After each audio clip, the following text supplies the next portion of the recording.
ശരത്ത്, ഇപ്പോൾ ഉണ്ണിമുകുന്ദനുമായി ബന്ധപ്പെട്ട ഒരു വിവാദമാണ് എല്ലായിടത്തും നിറഞ്ഞു നിൽക്കുന്നത്. ഉണ്ണിമുകുന്ദൻ തന്റെ കൂടെ 6 വർഷമായി കൂടെയുള്ള മാനേജറെ മർദ്ദിച്ചു, കരണത്തടിച്ചു, കണ്ണട ചവിട്ടിപ്പൊട്ടിച്ചു എന്ന തരത്തിലുള്ള വാർത്തകളാണ് പുറത്തു വരുന്നത്. നരിവേട്ട എന്ന് പറയുന്ന ടൊവിനോ നായകനായ സിനിമയെക്കുറിച്ചുള്ള അതിനെ പ്രകീർത്തിച്ചുകൊണ്ടുള്ള ഒരു പോസ്റ്റ് ഫേസ്ബുക്കിൽ ഇട്ടതിന് അതിൽ ഉള്ള അരിശം തീർക്കാനാണ് ഈ മാനേജറെ മർദ്ദിച്ചത് എന്നാണ് പറയപ്പെടുന്നത്. ഈ വാർത്ത കേൾക്കുമ്പോൾ 6 വർഷമായി കൂടെ ഒരു മാനേജർ നിൽക്കുക എന്ന് പറയുമ്പോൾ നമുക്കറിയാം അത്രയും സൗഹൃദപരമായിട്ടായിരിക്കും ഒരാൾ ഇത്രയും വർഷമായി ഒരാളെ കൂടെ നിർത്തുക. അപ്പോൾ അങ്ങനെ ഒരു വ്യക്തിയെ ഈ ചെറിയ ഒരു കാര്യത്തിന്റെ പേരിൽ മർദ്ദിച്ചു എന്ന് പറയുന്നത് വിശ്വസനീയമാണോ? ശരത്തിന് എന്താണ് തോന്നുന്നത്?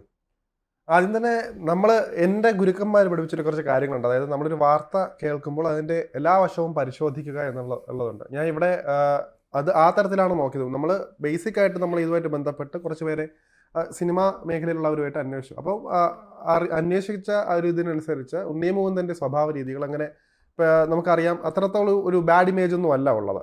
മാത്രമല്ല വേറൊരു കാര്യമുണ്ട്, അദ്ദേഹം അഗ്രസീവാണ്. പെട്ടെന്ന് സാധാരണ മനുഷ്യനെ പോലെ തന്നെ ദേഷ്യം വരുമ്പോൾ ദേഷ്യം തീർക്കും, അങ്ങനെയൊക്കെ കുറച്ച് കാര്യങ്ങൾ. അപ്പം മാനുഷികമായിട്ടുള്ള കുറച്ച് വികാരങ്ങളുണ്ടല്ലോ, ആ രീതിയിൽ.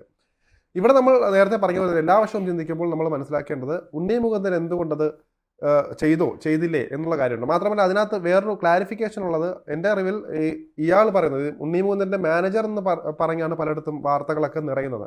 യഥാർത്ഥത്തിൽ മാനേജർ അല്ല, അദ്ദേഹം പറയുന്നത് ഒരു പ്രൊമോഷൻ കൺസൾട്ടൻ്റ് ആണ് എന്നാണ് മീഡിയകളിലെല്ലാം പറയുന്നത്. ഒരിക്കലും ഒരാൾക്ക് മാനേജറാണെങ്കിൽ മറ്റ് മേഖലയായിട്ട് ബന്ധപ്പെട്ട് വരേണ്ടതില്ല. അതായത് ഇപ്പോൾ നേരത്തെ പറഞ്ഞ പോലെ തന്നെ അദ്ദേഹം മറ്റ് സിനിമാ പ്രവർത്തനങ്ങൾ നടത്തുന്നു. ഒരാൾ മാനേജറായിരിക്കുമ്പോൾ അദ്ദേഹത്തിന്, മാത്രമല്ല ഉണ്ണിമുകുന്ദനെ സംബന്ധിച്ചിടത്തോളം നമ്മൾ മനസ്സിലാക്കേണ്ടത് അദ്ദേഹം ഒരുപാട് തിരക്കുള്ളതാണ്. മാത്രമല്ല മലയാളത്തിൽ മാത്രമല്ല തെലുങ്ക്, കന്നഡ, ഹിന്ദിയിൽ അടക്കം അഭിനയിക്കുന്ന ഒരു താരം കൂടിയാണ്. അപ്പോൾ അദ്ദേഹത്തിൻ്റെ ഷെഡ്യൂളുകൾ നോക്കാൻ വേണ്ടി മാത്രം തന്നെ ഒരാൾ ചിലപ്പോൾ മതിയായെന്ന് വരില്ല. അപ്പോൾ അതുകൊണ്ട് തന്നെ ഇദ്ദേഹം മാനേജർ എന്ന രീതിയിലാണോ എനിക്കറിയില്ല, അതിനകത്ത് പൂർണ്ണമായിട്ട് മാനേജറാണോ ഇല്ല. പക്ഷേ എനിക്ക് അദ്ദേഹം പറഞ്ഞ വാക്കുകളിൽ നിന്ന് പ്രൊമോഷൻ കൺസൾട്ടൻ്റ് എന്നാണ് അദ്ദേഹം വാർത്തകളിലെല്ലാം പറഞ്ഞത്. മാത്രമല്ല മറ്റൊരു കാര്യം, ചിലപ്പോൾ ഗ്രഡ്ജസ് ഉണ്ടാകാം. നേരത്തെ പറഞ്ഞ പോലെ തന്നെ ഗ്രഡ്ജസ് ഇദ്ദേഹത്തിന് രണ്ടുപേർക്കും ഉണ്ടാകും. നമ്മൾ നേരത്തെ പറഞ്ഞ പോലെ തന്നെ നമ്മൾ ഉണ്ണിമുകുന്ദൻ്റെ ഭാഗം ഇതുവരെയും കേട്ടിട്ടില്ല. അതുകൊണ്ട് തന്നെ മാനേജർ പറയുന്നത് പൂർണ്ണമായും ശരിയെന്ന് കണക്കാക്കാനും നമുക്ക് പറ്റില്ല. ഇനി അത് അന്വേഷണം വരുന്നുണ്ട്, പോലീസിൽ കേസ് രജിസ്റ്റർ ചെയ്തിട്ടുണ്ട്, ഉണ്ണിമുകുന്ദനെതിരെ കേസ് എടുത്തിട്ടുണ്ട്. പക്ഷേ ഇനി കൂടുതൽ അന്വേഷണം വരുമ്പോൾ അതിൻ്റെ പിന്നാമ്പുറങ്ങളിലേക്ക് പോകുമ്പോൾ മാത്രമേ നമുക്ക് അതിൻ്റെ സത്യം, അതിന് പിന്നിലെ വസ്തുത മനസ്സിലാവുകയുള്ളൂ. മാത്രമല്ല ഇതിൽ മറ്റൊരു കാര്യം ശ്രദ്ധിക്കേണ്ടത്, ഉണ്ണിമുകുന്ദനും ടൊവിനോയായിട്ട് നല്ല ബന്ധമാണുള്ളത്. ഇപ്പോൾ നരിവേട്ടയുടെ പേര് പറഞ്ഞാണല്ലോ ഇയാൾ ഇത്തരത്തിലൊരു ആരോപണം ഉന്നയിച്ചത്. ഉണ്ണിമുകുന്ദനും ടൊവിനോയായിട്ട് നല്ല ബന്ധമാണ്, നല്ല സൗഹൃദമാണ് ഉള്ളത്. അപ്പോൾ ഇതിൻ്റെ പേരിൽ ഇപ്പം ടൊവിനോ ഒന്നും പരസ്യമായിട്ട് രംഗത്ത് വന്നിട്ടില്ല. എനിക്കൊന്നും ടൊവിനോ എന്തെങ്കിലും പറയുന്നെങ്കിൽ, ഒരു ഇന്റർവ്യൂവിൽ പറയണമെങ്കിൽ ഒരിക്കലും ഉണ്ണിമുകുന്ദനെ തള്ളി പറയില്ല എന്ന് ഉറപ്പിച്ച് പറയാം. കാരണം അവർ തമ്മിൽ സൗഹൃദമാണുള്ളത്. ഒരിക്കലും അത് ഒരാൾ പറഞ്ഞതിൻ്റെ പേരിൽ ചിലപ്പോൾ അതൊന്നും നഷ്ടപ്പെടണമെന്നില്ല. അപ്പോൾ നമ്മൾ ആ ഒരു വശവും കൂടെ ചിന്തിക്കുക. ഇതെല്ലാം കണക്കിലെടുത്തിട്ട് വേണം നമ്മൾ ഇതിനകത്ത് ഉണ്ണിമുകുന്ദൻ തെറ്റുകാരനാണോ അല്ലയോ എന്ന് ചിന്തിക്കേണ്ടത്. മാത്രമല്ല ഇനി ഉണ്ണിമുകുന്ദൻ മർദ്ദിച്ചു എന്നിരിക്കട്ടെ, താഴെ വരുന്ന രീതിയിൽ ഇപ്പം മർദ്ദനം എന്തിൻ്റെ പേരിലായിരിക്കാം, അങ്ങനെ ഒരു മർദ്ദിക്കാനുണ്ടായ സാഹചര്യം, മർദ്ദിച്ചിട്ടുണ്ടെങ്കിൽ ആ മർദ്ദനം ഉണ്ടാക്കാനിടയായ സാഹചര്യം എന്താ, ഇവർക്കിടയിൽ ഉണ്ണിമുകുന്ദനും ഈ വിപിനും തമ്മിൽ എന്തെങ്കിലും പ്രശ്നങ്ങൾ നേരത്തെ ഉണ്ടോ, അടി കൊടുക്കേണ്ട സാഹചര്യം ഉണ്ടോ, അങ്ങനെയുള്ള കാര്യങ്ങൾ കൂടി നമ്മൾ നോക്കേണ്ടതുണ്ട്. എപ്പോഴും നമ്മൾ ചിലപ്പോൾ ഈ വാർത്ത ഉണ്ണിമുകുന്ദൻ്റെ ഭാഗത്തുനിന്നോ അല്ലെങ്കിൽ അദ്ദേഹവുമായി ബന്ധപ്പെട്ട മറ്റു ആൾക്കാരിൽ നിന്ന് കേട്ടതിന് ശേഷമായിരിക്കും എന്തുകൊണ്ട് ആ ഒരു സാഹചര്യം ഉണ്ടായി എന്ന് മനസ്സിലാക്കാൻ പറ്റുകയുള്ളൂ. ഇപ്പോൾ എനിക്ക് സ്വാഭാവികമായിട്ടും ദേഷ്യം വന്നു, ഇപ്പം തല്ല് കൊടുക്കേണ്ട കാര്യമാണെങ്കിൽ ചിലപ്പോൾ തല്ല് കൊടുക്കും, അതിനകത്ത് ഇപ്പോൾ കാര്യമൊന്നുമില്ല. ഇപ്പം ഞാനും ഇത്തരത്തിലുള്ള കാര്യം മാനുഷികമായിട്ട് കുറച്ച് ചിന്തകളൊക്കെ ഉള്ളത്. അപ്പം ഒരുത്തന് അടികൊള്ളാൻ യോഗ്യനാണെങ്കിൽ ചിലപ്പോൾ കൊടുക്കും. ഇതിനകത്ത് മറ്റൊരു കാര്യം നമ്മൾ നോക്കാം, വിപിനെ നമ്മൾ കുറ്റപ്പെടുത്തുകയോ ഒന്നും അല്ല. നമ്മൾ ഇവിടെയും പറയുന്നുണ്ട്, നിയമത്തിൻ്റെ വഴിക്ക് പോട്ടെ. ഉണ്ണിമുകുന്ദൻ ചെയ്തത് എന്താണ്, വിപിൻ ചെയ്തത് എന്താണ്, രണ്ടും പരിശോധിച്ചിട്ട് നമ്മൾ അതുവരെ നമ്മൾ ഒരു പരിധി വരെ നമ്മൾ ഈ മാധ്യമങ്ങളൊക്കെ തന്നെ ഇവിടെ നമ്മൾ കോർണർ ചെയ്ത് ഉണ്ണിമുകുന്ദനെ പലപ്പോഴുമായിട്ട് നമ്മൾ ശ്രദ്ധിക്കാറുണ്ട്. ഉണ്ണിമുകുന്ദനെ പലപ്പോഴും ഒരു ഇരയായിട്ടാണ് എപ്പോഴും ക്രിയേറ്റ് ചെയ്യുന്നത്. എപ്പോഴും എനിക്കൊന്ന് മാളികപ്പുറം ഹിറ്റായിട്ട് പോലും, ആ സിനിമ വന്ന് വലിയ ഹിറ്റായിട്ട് പോലും ഉണ്ണിമുകുന്ദനെതിരെ തിരിഞ്ഞൊരു സമൂഹമുണ്ട് ഇവിടെ. അതായത് അദ്ദേഹത്തെ ഇപ്പോൾ സംഘിപ്പട്ടം ചാർത്തി അല്ലെങ്കിൽ മോദിയോടുള്ള ബന്ധം വെച്ചിട്ട് അതിനെ വെച്ച് നമ്മൾ അങ്ങനെയല്ല. നമ്മളതിനകത്ത് അദ്ദേഹം എന്താണ് സിനിമാ മേഖലയിൽ ചെയ്യുന്നത്, അത് നമ്മൾ നോക്കുക, അല്ലാണ്ട് അദ്ദേഹത്തെ വ്യക്തിപരമായിട്ട് കാര്യങ്ങൾ നോക്കേണ്ടതില്ല എന്നാണ് എൻ്റെ ഒരു പക്ഷം. അപ്പം അത്തരത്തിലുള്ള കാര്യങ്ങൾ കൂടി പരിഗണിച്ചിട്ട് വേണം നമ്മൾ എല്ലാ വശവും ചിന്തിച്ചിട്ട് വേണം നമ്മൾ ഇതിനകത്ത് മാധ്യമങ്ങളടക്കം പ്രതികരിക്കാനെന്ന് എനിക്ക് തോന്നുന്നു. അത് ഇതിനകത്ത് എന്നെ പറയുന്നുണ്ട് മാനേജറാണെന്ന് എല്ലായിടത്തും പറയുന്നുണ്ട്. നമ്മളിവിടെ ഒരു വശം മാത്രമേ കേട്ടുള്ളൂ. ഉണ്ണിമുകുന്ദൻ്റെ ഭാഗത്ത് കൂടി കേൾക്കേണ്ടതുണ്ട്. അദ്ദേഹം ഒഫീഷ്യലായിട്ട് ഇതിനകത്തൊരു വൈകാതെ തന്നെ അദ്ദേഹം ഒഫീഷ്യലായിട്ട് ഇതിനകത്തൊരു അദ്ദേഹത്തിൻ്റെ ഭാഗം ക്ലിയർ ചെയ്ത് പറയും. അതുകൂടെ കേട്ടതിന് ശേഷം ഇപ്പോൾ പറയുന്ന മാധ്യമങ്ങൾ ഒരു പക്ഷേ എല്ലാവരും ഈ വിപിനെ മാറ്റിയിട്ട് ചിലപ്പോൾ ഉണ്ണിമുകുന്ദനൊപ്പം ചേരും. അവിടെയാണ് നമ്മൾ മനസ്സിലാക്കേണ്ടത്. നമ്മൾ വസ്തുതകൾ കൃത്യമായിട്ട് പരിശോധിച്ച് അത് ആഴത്തിൽ അതിനെക്കുറിച്ച് അറിഞ്ഞതിന് ശേഷം പ്രതികരിക്കുന്നതായിരിക്കും നല്ലതെന്ന് തോന്നിയിട്ടുണ്ട്. ഇവിടെ ശരത്ത് പറഞ്ഞത് ഒരു വ്യക്തമായ പോയിന്റാണ്. കാരണം രണ്ട് ഭാഗവും കേൾക്കണം. ഇവിടെ ഇപ്പോൾ ഈ വിപിൻ കുമാർ എന്ന് പറയുന്ന വ്യക്തി ചെയ്തിട്ടുള്ളത്, മാധ്യമങ്ങളുടെ മുന്നിൽ വന്ന് അദ്ദേഹം പറഞ്ഞിട്ടുള്ളത്, ഉണ്ണിമുകുന്ദൻ ഫ്രസ്ട്രേറ്റഡ് ആണ്. ഈ മാർക്കോ എന്ന സിനിമയ്ക്ക് ശേഷം ഉണ്ണിക്ക് വലിയ ഹിറ്റുകളൊന്നും ഉണ്ടാക്കിയെടുക്കാൻ സാധിച്ചിട്ടില്ല. അതിൻ്റെ പേരിൽ ഉണ്ണിമുകുന്ദൻ ഫ്രസ്ട്രേറ്റഡ് ആണ്. ആ ഫ്രസ്ട്രേഷന്റെ പുറത്ത് ആ ഫ്രസ്ട്രേഷൻ തീർക്കുന്നത് തൻ്റെ കൂടെ നിൽക്കുന്നവരുടെ അതിൽ നിന്ന് തന്നെ നമുക്കൊരു ഇപ്പൊ പറഞ്ഞൊരു പരാമർശത്തിൽ നിന്നൊരു കാര്യം മനസ്സിലാക്കേണ്ടതുണ്ട്. ഉണ്ണിമുകുന്ദൻ എന്ന് പറയുമ്പോഴത്തേക്കും മലയാളം ഫിലിം ഇൻഡസ്ട്രിയിൽ 100 കോടി ക്ലബിൽ ഇടം, അതായത് മാർക്കോയും അതുപോലെ തന്നെ മാളികപ്പുറം രണ്ടും 100 കോടി ഒഫീഷ്യലായിട്ട് കയറി എന്ന് പറയപ്പെടുന്ന ചിത്രങ്ങളാണ്. മാത്രമല്ല മാർക്കോ പാൻ ഇന്ത്യൻ രീതിയിൽ, അതായത് ബോളിവുഡിൽ ഏറ്റവും കൂടുതൽ കളക്ഷൻ നേടിയ മലയാളം ചിത്രം കൂടിയാണ്. അതായത് മലയാളത്തിൽ നിന്ന് പുഴമാറ്റിയ ചിത്രം അത്രയും കളക്ഷൻ നേടിയ ചിത്രം കൂടിയാണ്.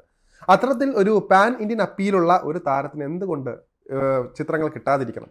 അവിടെ നമ്മൾ മനസ്സിലാക്കേണ്ടത് അതിനുശേഷം സിനിമകൾ വന്നു. പക്ഷെ എന്നാൽ കൂടി നമ്മൾ ശ്രദ്ധിക്കേണ്ട ഒരു കാര്യം, അതിനുശേഷം കുറച്ചുകൂടി നമ്മൾ സെലക്റ്റീവ് ആവും. അതായത് ഉണ്ണിമുകുന്ദന്റെ സ്വാഭാവികമായിട്ട് നമ്മൾ മനസ്സിലാക്കേണ്ട സെലക്റ്റീവ് ആവും. അത് അതുവരെ വലിച്ചു വാരി നമുക്ക് ധ്യാൻ ശ്രീനിവാസിന്റെ കാര്യമൊക്കെ പറയാം. അദ്ദേഹം സിനിമകൾ വാരി എടുക്കുന്നതിന്റെ പേരിലാണ് ആൾക്കാർ കുറ്റം പറയുന്നത്. ഇവിടെ ആളുകൾ കുറച്ചുകൂടി സെലക്റ്റീവ് ആവും. ഇപ്പൊ നമ്മളെ ഇപ്പോൾ കാണാൻ ഇപ്പോൾ 5 പേരുള്ള സ്ഥലത്ത് 50,000 പേരുണ്ടെന്ന് ഇരിക്കട്ടെ. നമ്മൾ കുറച്ചുകൂടി നമ്മൾ ശ്രദ്ധ പുലർത്തുമല്ലോ. അത് മാത്രമായിരിക്കും ഉണ്ണിമുകുന്ദൻ ചെയ്തത്. അതുകൊണ്ട് തന്നെ അവിടെയും നമുക്കൊരു എനിക്കും അത് കേട്ടപ്പോൾ കോമൺ സെൻസ് ഉള്ള ഒരാൾക്ക് മനസ്സിലാകുന്നത്, ഉണ്ണിമുകുന്ദൻ സിനിമ എന്തായാലും ഇത് മാർക്കോ പോലുള്ള ഒരു വമ്പൻ ഹിറ്റിന് ശേഷം ഒരു സിനിമ കിട്ടാതിരിക്കുമോ? അദ്ദേഹത്തിന് തേടി ഇങ്ങോട്ട് വരുമെങ്കിലേ ഉള്ളൂ. അപ്പോൾ പിന്നെ സെലക്ട് ചെയ്യണതിന്റെ പേരിൽ കാണുമായിരിക്കും. നല്ല സിനിമ, നല്ല കഥകൾ കിട്ടിയില്ലെങ്കിൽ ചിലപ്പോൾ ആ തരത്തിലുള്ള ഫ്രസ്ട്രേഷൻ കാണുമായിരിക്കാം. പക്ഷെ ഒരിക്കലും ഇതുമായിട്ട് കൂട്ടിക്കുഴയ്ക്കരുത്. മാത്രമല്ല അദ്ദേഹം പറയുന്നുണ്ട്, മറ്റേ വിപിൻ ഈ നരിവേട്ടയായിട്ട് ബന്ധപ്പെട്ട് പ്രൊമോഷൻ ഇട്ട് കാണും. മീൻസ് അത് ടൊവിനെ പ്രശംസിച്ച് ഇട്ട് കാണും. അത് ഇതിനകത്ത് ആ ഒരു സന്ദർഭം മാത്രം നോക്കിയാൽ ആ സന്ദർഭത്തിൽ ഉണ്ണിമുകുന്ദൻ അടിക്കുന്നു. ഈ ചിലപ്പോൾ ഇതുമായിട്ട് റിലേറ്റ് ചെയ്തൊരു വിഷയമായിരിക്കും. ഉണ്ണിമുകുന്ദൻ ടൊവിനോ വിഷയം ഇതിനകത്ത് വരുന്നില്ല. അതിനെ ഇയാൾ തന്നെ ക്രിയേറ്റ് ചെയ്താണെങ്കിലോ ഒന്ന് ആലോചിച്ച് നോക്കുക. അടിച്ചു എന്ന് പറയുന്നതിൽ ഒരു ക്ലാരിഫിക്കേഷൻ ഇതുവരെ വന്നിട്ടില്ല. അദ്ദേഹത്തിന് വിപിൻ കുമാർ പറഞ്ഞത് മാത്രമേ ഉള്ളൂ. ഉണ്ണിമുകുന്ദന്റെ ഭാഗം കേട്ടിട്ടില്ല. എന്താണ് ഇവിടെ സംഭവിച്ചത് എന്നറിയില്ല. അപ്പോൾ ഇവിടെ എടുത്തു പറയേണ്ട മറ്റൊരു കാര്യം, ഈ നരിവേട്ട എന്ന് പറയുന്ന സിനിമയുടെ പോസ്റ്റ് ഇട്ടതിന്റെ പേരിലാണ് അടിച്ചതെന്നാണല്ലോ പറയപ്പെടുന്നത്. എനിക്ക് തോന്നുന്നത് ഉണ്ണിമുകുന്ദന്റെ ഫേസ്ബുക്ക് അക്കൗണ്ട് പരിശോധിക്കുമ്പോൾ ഉണ്ണിമുകുന്ദൻ എല്ലാ സിനിമകളെയും കൃത്യമായി പ്രശംസിക്കുന്ന, അതിന് പ്രചോദനം നൽകുന്ന ഒരു വ്യക്തിയാണ്. ഇപ്പോൾ ഈ ഇറങ്ങിയിട്ടുള്ള ഒരുവിധം എല്ലാ സിനിമകളും, അദ്ദേഹത്തോട് ചേർന്ന് നിൽക്കുന്ന സിനിമകൾ, അദ്ദേഹത്തിന് നല്ലതെന്ന് തോന്നുന്ന സിനിമകളെ എല്ലാം അദ്ദേഹം തൻ്റെ ഫേസ്ബുക്കിലൂടെ ഓൾ ദി ബെസ്റ്റ് പറഞ്ഞ് അതിനെ പ്രൊമോട്ട് ചെയ്യുന്നുണ്ട്. അപ്പം അങ്ങനെ ഒരു വ്യക്തി ഒരാൾ സ്വന്തം ഇഷ്ടപ്രകാരം ഒരു സിനിമയെ പ്രശംസിച്ചു എന്ന് പറഞ്ഞതിന്റെ പേരിൽ അടിക്കുമെന്ന് എനിക്ക് തോന്നുന്നില്ല. മാത്രമല്ല നമ്മൾ എപ്പോഴും പറയാറുണ്ട്, ഈ ഫാൻസുകാർ പണ്ടൊരു കാര്യം ഉണ്ടാക്കുമായിരുന്നു, മമ്മൂട്ടി മോഹൻലാൽ തമ്മിലുള്ള ഫാൻസ് ഫൈറ്റ് ഉണ്ടാക്കാറുണ്ട് എപ്പോഴും. നമ്മളെ മമ്മൂട്ടി അപ്പം അവരുടെ, പക്ഷെ നമ്മൾ മനസ്സിലാക്കുക, നമ്മൾ തമ്മിൽ അടികൂടുമ്പോഴും ഫാൻസുകാർ തമ്മിൽ അടികൂടുമ്പോഴും അവരുടെ സൗഹൃദപരമാണ്. അവിടെയാണ് ഇവിടെയും ഉണ്ണിമുകുന്ദന്റെയും ടൊവിനോയുടെയും പേര് പറയേണ്ടത്. തങ്ങളുടെ കരിയറിലെ ആദ്യ സിനിമ, അതായത് എനിക്കൊന്ന് സ്റ്റൈൽ എന്ന സിനിമയിലാണ് രണ്ടുപേരും ഒരുമിച്ച് അഭിനയിച്ച്. അതിനുശേഷം അവർ വലിയ രീതിയിൽ സൗഹൃദമുണ്ടായിരുന്നു. അതിന് ഏറ്റവും വലിയ മറ്റൊരു ആ സൗഹൃദം ഇപ്പോഴും ഉണ്ട്, നിലനിൽക്കുന്നുണ്ട് എന്നതിന്റെ ഏറ്റവും വലിയ ഉദാഹരണമായിരുന്നു മാർക്കോ ഇറങ്ങിയ സമയത്ത് ടൊവിനോ അദ്ദേഹത്തെ ഇപ്പം ഓൾ ദ ബെസ്റ്റ് ഉണ്ണി എന്ന് പറഞ്ഞ പോസ്റ്റ് ഇടുന്നു. മാർക്കോ ഹിറ്റായി, ഇൻഡസ്ട്രി ഹിറ്റ്, അതായത് ഇപ്പോൾ 100 കോടി ക്ലബിൽ കയറിയപ്പോൾ അതിന് പ്രശംസിച്ചിടുന്നു. അതുപോലെ തന്നെയാണ് ഗെറ്റ് സെറ്റ് ബേബി എന്ന് പറഞ്ഞ സിനിമ, ഉണ്ണിമുകുന്ദൻ ഏറ്റവും ഒടുവിലായി ഇറങ്ങിയ സിനിമ ഇറങ്ങിയപ്പോഴും ടൊവിനോ അതേപോലെ തന്നെ ഉണ്ണിമുകുന്ദനെ സപ്പോർട്ട് ചെയ്ത് സോഷ്യൽ മീഡിയയിലൂടെ എല്ലാം വരുന്നുണ്ട്. ഇങ്ങനെ പരസ്പരം ഗ്രഡ്ജസ് ഉണ്ടെങ്കിൽ, നമുക്ക് ബിസിനസ്സിൽ അപ്പുറമായാൽ പോലും പരസ്പരം ഗ്രഡ്ജ് ഉണ്ടെങ്കിൽ അങ്ങനെ പറയേണ്ട ആവശ്യമില്ലല്ലോ. അപ്പോൾ ആ തരത്തിൽ കൂടി നമ്മൾ നോക്കേണ്ടത്. അപ്പം നമ്മൾ മൊത്തത്തിൽ നോക്കുമ്പോൾ നേരത്തെ പറഞ്ഞ പോലെ തന്നെ ഒരു കാര്യം തന്നെ തുടക്കത്തിൽ പറഞ്ഞതുപോലെ പറയാനുള്ളൂ, നമ്മൾ ഇതിൻ്റെ പിന്നാമ്പുറം നോക്കുക, എല്ലാ വശവും നോക്കുക, അതിനുശേഷമായിരിക്കണം നമ്മൾ പറയേണ്ടത്. അപ്പോൾ മാധ്യമങ്ങളടക്കം അങ്ങനെയാണ് ചെയ്യേണ്ടത്. മാധ്യമങ്ങൾ എപ്പോഴും ഇപ്പോൾ തന്നെ വിപിൻ കുമാറിനൊപ്പം നിൽക്കുന്നുണ്ട്. പക്ഷേ ഉണ്ണിമുകുന്ദൻ്റെ ഭാഗത്ത് നിന്ന് സ്റ്റേറ്റ്മെൻറ്റ് വരുമ്പോൾ ഈ വിപിൻ കുമാർ ചിത്രത്തിൽ ഇല്ലാതാകുന്നുള്ളത് മറ്റൊരു സത്യമാണ്. നമ്മളിവിടെ വാർത്താ താരം എന്ന രീതിയിൽ ഒരുപക്ഷെ ആഘോഷിക്കാതെ രണ്ട് ഭാഗവും കേട്ട് അവരെ എന്താണ് ശരി തെറ്റെന്ന് നമ്മൾ തന്നെ കണ്ടെത്തേണ്ട ഒരു അവസ്ഥയാണ് ഇപ്പോൾ ഉള്ളത്.